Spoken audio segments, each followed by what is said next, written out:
Shalom, brothers and sisters in Yahuwah Elohim, and welcome to our Midweek Bible study. Hope y'all are having a good week.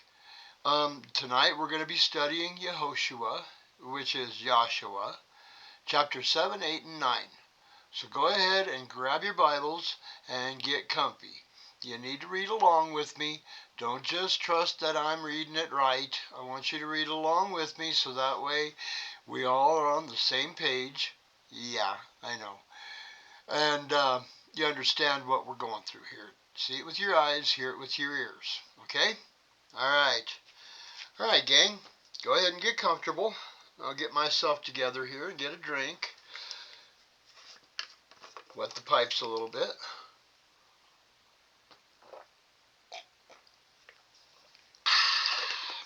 Alrighty then. Y'all ready? Okay, let's get started tonight. Yehoshua, which is Joshua, chapter 7. But the children of Israel committed a trespass regarding that which is under the ban. For Achan, son of Carmi, son of Zabdi, son of Zerah, of the tribe of Yehudah, took of that which is under the ban. And the displeasure of Yahuwah burned against the children of Israel. Now Joshua sent men from Jericho to Ai, which is beside Beth-aban, on the east side of Beth-el, and spoke to them, saying, Go up and spy out the land. And the men went up and spied out Ai. And they returned to Joshua and said to him, Let not all the people go up, but let about 2,000 or 3,000 men go up and strike Ai. Do not make all the people toil up there, for the people of Ai are few. And about 3,000 men went up there from the people, but they fled before the men of Ai. And the men of Ai struck about 36 men, for they pursued them from before the gate as far as Shebarim, and smote them on the descent. So the hearts of the people melted and became like water. And Joshua tore his garments and fell to the earth on his face before the ark of Yahuwah until evening, both he and the elders of Israel, and they put dust on their heads. And Joshua said, O Master Yahuwah, why have you brought this people over the Jordan at all? To give us into the hand of the Amorites, to destroy us? If only we had been content to stay beyond the Jordan. O Yahuwah, what do I say when Israel turns its back before its enemies? And the Canaanites, and all the inhabitants of the land hear, and shall surround us, and cut off our name from the earth. What then do you do for your great name? And Yahuwah said to Joshua, Rise up! Why are you lying on your face? Israel has sinned, and they have also transgressed my covenant, which I commanded them, and they have even taken some of that which is under the ban, and have both stolen and deceived, and also put it among their own goods. Lawlessness. Lawlessness. They went against the covenant. Lawlessness. Verse 12. And the sons of Israel shall not be able to stand before their enemies. They are going to turn their backs before their enemies, for they have become accursed. I am not with you any more, unless you destroy that which is under the ban from your midst. Okay, remember when we went over Deuteronomy 28? Yeah, the blessings and the curses. Yeah, you might go by and check that out if you got a chance, Deuteronomy 28. Okay, verse 13. Rise up, set the people apart, and you shall say, Set yourselves apart for tomorrow, because thus said Yahuwah, Elohim of Israel, that which is under the ban is in your midst. O Israel, you are not able to stand before your enemies until you put away that which is under the ban out of your midst. And ye shall be brought near in the morning, according to your tribes. And it shall be, the tribe which Yahuwah takes comes according to the clans, and the clan which Yahuwah takes comes by households, and the household which Yahuwah takes comes by men. And it shall be that he who is taken with that which is under the ban is burned with fire, he and all that he has, because he has transgressed the covenant of Yahuwah, and because he has committed wickedness in Israel.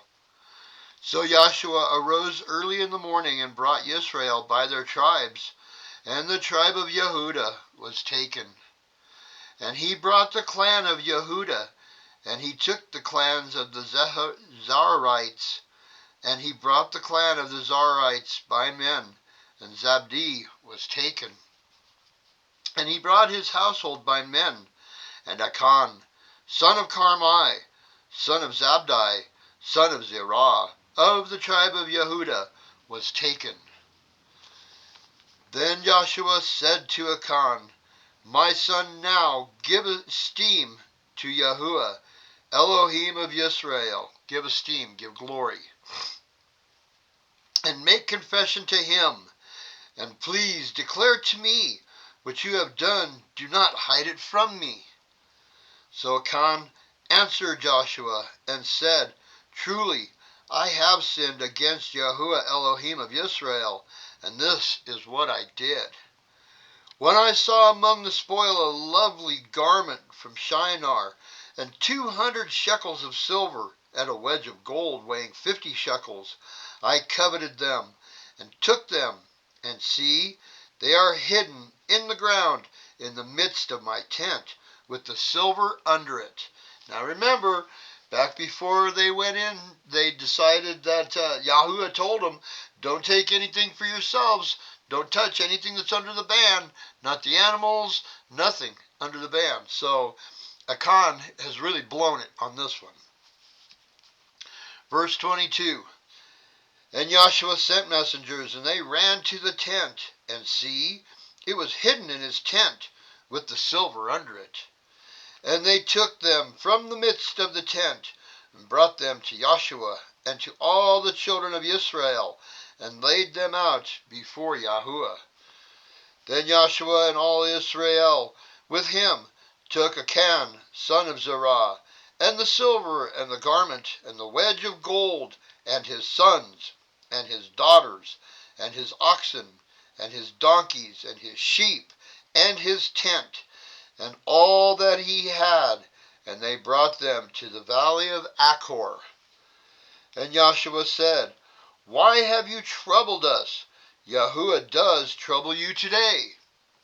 Then all Israel stoned him with stones, and they burned them with fire after they had stoned them with stones.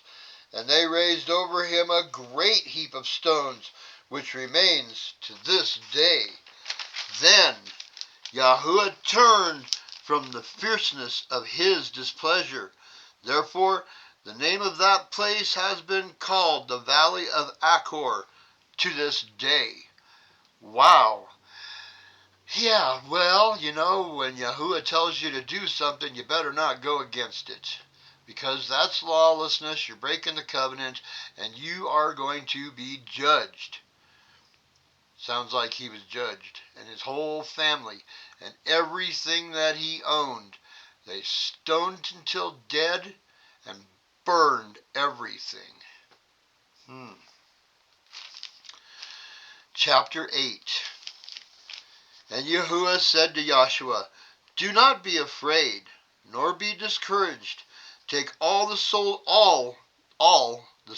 with you, and arise, go up to Ai. See, I have given into your hand the sovereign, the king of Ai, and his people, and his city, and his land.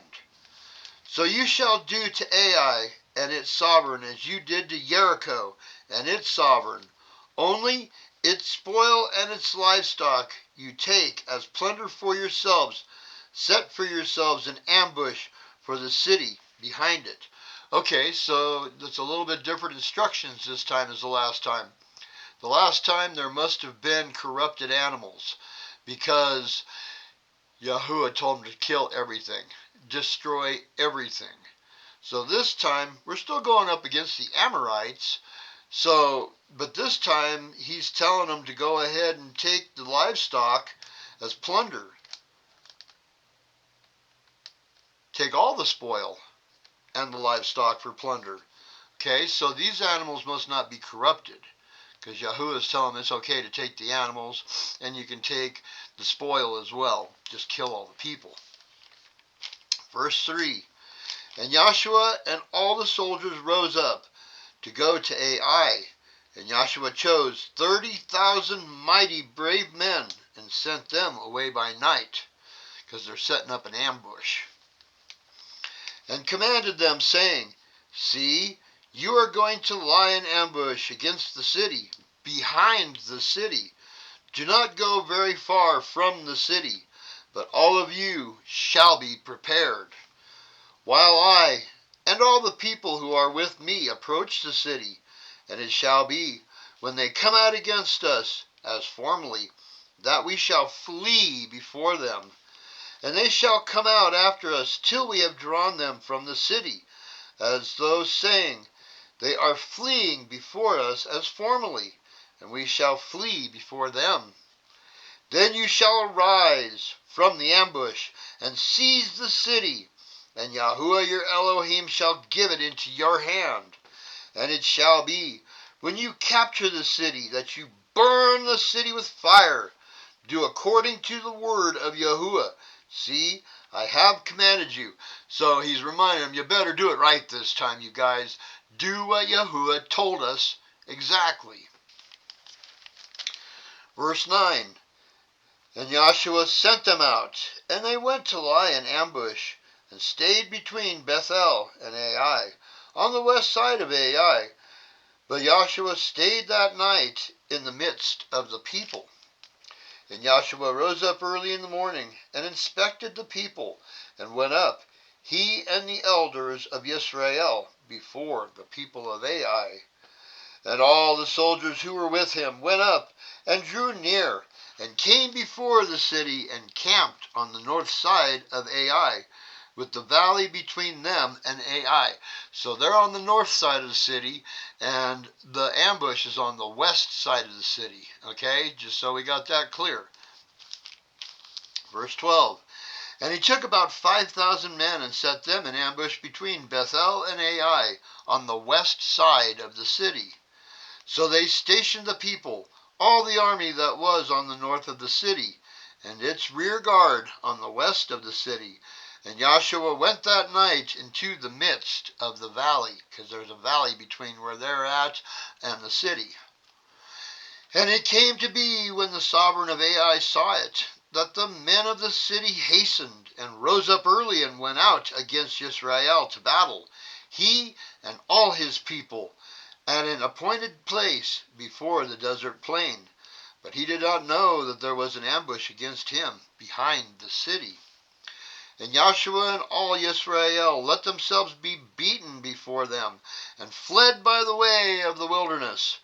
And all the people who were in Ai were called together to pursue them, and they pursued Joshua, and were drawn away from the city. So there was not a man left in Ai, nor Bethel, who did not go out after Israel, and they left the city open, and pursued Israel. And Yahuwah said to Joshua, Stretch out the spear that is in your hand toward Ai, for I give it into your hand. And Joshua stretched out the spear that he had in his hand toward the city. And the ambush rose up quickly from out of their place, and they ran at the stretching out of his hand, and entered the city, and took it, and hastened to burn the city with fire. And the men of Ai looked behind them, and saw the smoke of the city rising to the heavens. And there was no power in them to flee this way or that way, for the people who had fled to the wilderness turned back on their pursuer. So Joshua and his people, as soon as they ran off into the trees, they turned around and came back at them. So they doubled back after the city was already burning. So they doubled back on them and started whooping on them. And they couldn't get away. Verse 21. For when Joshua and all Israel saw that the ambush had captured the city, and that the smoke of the city went up, they turned back and struck the men of Ai. The others also came out of the city against them, so they were in the midst of Israel, some on this side and some on that side, and they struck them until none were left, and none had escaped, so they boxed them in. Verse 23, But the sovereign of Ai they caught alive, and brought him to Joshua. And it came to be when Israel ended killing all the inhabitants of Ai in the field, in the wilderness where they pursued them, and when they all had fallen by the edge of the sword until they were consumed, that all Israel returned to Ai, and struck it with the edge of the sword. And it came to be that all who fell that day, both men and women, were 12,000, all men of Ai. And Joshua did not draw back his hand, which he had stretched out, the spear, until he had put all the inhabitants of Ai under the ban. Only the livestock and the spoil of that city Israel took as booty for themselves, according to the word of Yahuwah, which he had commanded Joshua. So they did it right this time. They listened. And Joshua burned Ai, and made it a heap forever, a ruin to this day. And he hanged the sovereign of Ai on a tree until evening. And at sunset Joshua commanded that they should take his corpse down from the tree, and throw it at the entrance of the gate of the city, and raise over it a great heap of stones to this day. Now, if you want to cross-reference why he did it that way, it's Deuteronomy 21, okay? And that explains why Joshua did it the way that he did, okay? Verse 30. And Joshua built a slaughter place to Yahuwah Elohim of Israel in Mount Ebal, as Moshe, the servant of Yahuwah, had commanded the children of Israel, as it is written in the book of the Torah of Moshe, a slaughter place of unhewn stones, over which no man has wielded iron. And they offered on it ascending offerings to Yahuwah, and slaughtered peace offerings. And if you want a reference on that one, it's Deuteronomy 27, and that explains what Moshe told the people at that time. Okay? Verse 32. And there, in the presence of the children of Israel, he wrote on the stones a copy of the Torah of Moshe, which he had written. And all Israel, the sojourners as well as the native, with their elders and officers and judges, stood on either side of the ark before the priests, the Levites, who bore the ark of the covenant of Yahuwah. Half of them were in front of Mount Jezreel, and half of them in front of Mount Ebal, as Moshe, the servant of Yahuwah, had commanded before, that they should bless the people of Israel. And afterward he read all the words of the Torah, the blessings and the curses, according to all that is written in the book of Torah, Deuteronomy 28. There was not a word of all that Moshe had commanded which Joshua did not read before all the assembly of Israel, with the women and the little ones, and the sojourners who accompanied them. That's the end of chapter 8. Chapter 9. And it came to be, when all the sovereigns who were beyond the Jordan, in the hills, and in the low country, and in all the coasts of the great sea toward Lebanon, the Hittites, and the Amorite, the Canaanite, and the Perizzite, the Hivite, and the Jebusite heard, they gathered together to fight with Joshua and Israel with one accord. And the inhabitants of Gibeon heard what Joshua had done to Jericho, and Ai. And they acted slyly, and went and pretended to be envoys. And they took old sacks on their donkeys, old wineskins torn and mended, and old and patched sandals on their feet, and old garments on themselves. And all the bread of their provision was dry. It was crumbs.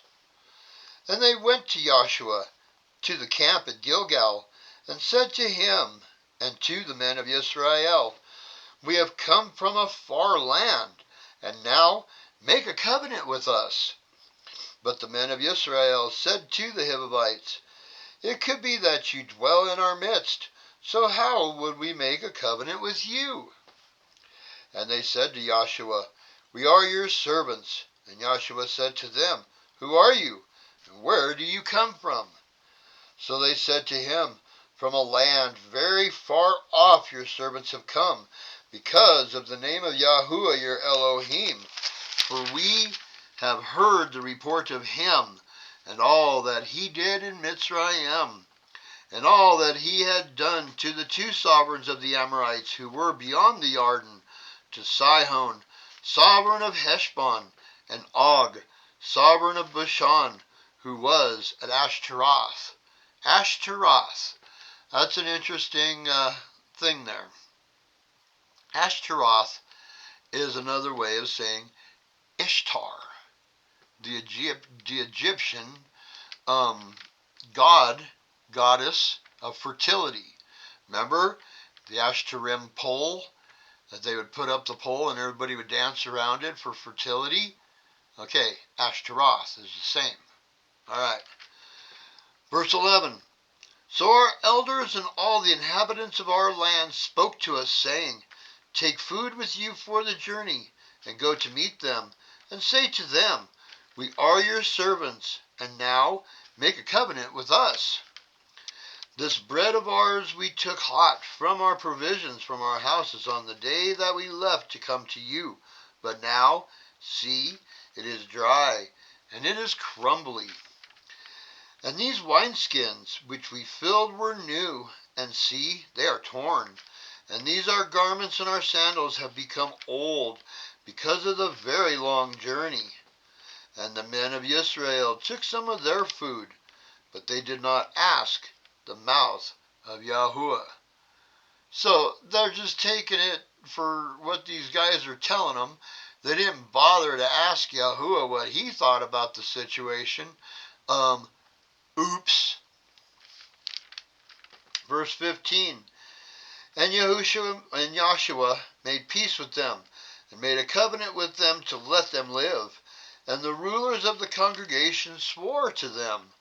And it came to be at the end of 3 days, after they had made a covenant with them, that they heard that they were their neighbors who dwelt near them. And the children of Israel set out and came to their cities on the 3rd day. Now their cities were Gibeon, and Kephirah, and Beeroth, and Kirath Yarim. But the children of Israel did not strike them, because the rulers of the congregation had sworn to them by Yahuwah Elohim of Israel. And all the congregation grumbled against the rulers. What are you doing? We can't go in there and kill them all? You guys, really? Yikes. Verse 19. But all the rulers said to the congregation, We have sworn to them by Yahuwah Elohim of Israel, and we are unable to touch them now. Let us do this to them. We shall keep them alive, lest wrath be upon us because of the oath which we swore to them. And the rulers said to them, Let them live, but let them be woodcutters and drawers of water for all the congregation, as the rulers had promised them. Then Joshua called for them, and he spoke to them, saying, Why have you deceived us, saying, We are very far from you, yet you are dwelling in our midst? And now you are cursed, and you shall not cease from being slaves and woodcutters and drawers of water for the house of my Elohim. And they answered Joshua and said, Your servants were clearly told that Yahuwah your Elohim commanded his servant Moshe to give you all the land and to destroy all the inhabitants of the land from before you. So we were very much afraid for our lives because of you, and have done this deed. And now, see, we are in your hands. Do with us as it seemed good and right to do to us. And he did so to them, and delivered them out of the hand of the children of Israel, and they did not kill them. And that day Joshua made them woodcutters and drawers of water for the congregation, and for the slaughter place of Yahuwah, even to this day, at the place that he should choose. Alrighty then, that's the end of chapter 9. Well, that's sure interesting, considering when they started this little adventure, Yahuwah told them, any of them that you leave alive will be thorns in your side forever. I guess they weren't thinking too clearly about the whole situation, and they definitely didn't pray to Yahuwah and ask him what he thought of it. It's too easy in our flesh to forget those things, isn't it, gang? It is. That's why our minds have always got to be on Yahuwah. Keep Yahuwah between your frontlets, between your eyes, all the time. And that's why we wear the tzitzits, so that we are constantly reminded of Yahuwah, no matter what. Well, that was a good study. I hope y'all are getting a lot out of this. And I hope y'all are writing down the references that I'm giving you, because I'm not going back into the Torah, and we've already been there. So I'll just give you the references, and then you guys go back on your own time when you're curious enough, when you're seeking knowledge and wisdom. Go back and reread those checks that I gave you, okay, those references. That way you have that written in your Bible. That way you have got the knowledge. Don't just take it that I'm telling you this and try to remember it, because you won't. Write it down, okay? All right, gang. Thank you for joining me this evening. That's all I've got. But I'll be back tomorrow night with another adventure in the Book of Yehoshua. Boy, that's some crazy stuff over there, what's going on with Moshe. Jeez. But until then, that's it. Y'all have a great night. Have a great tomorrow.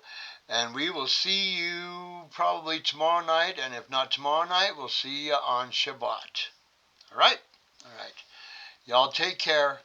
Shalom.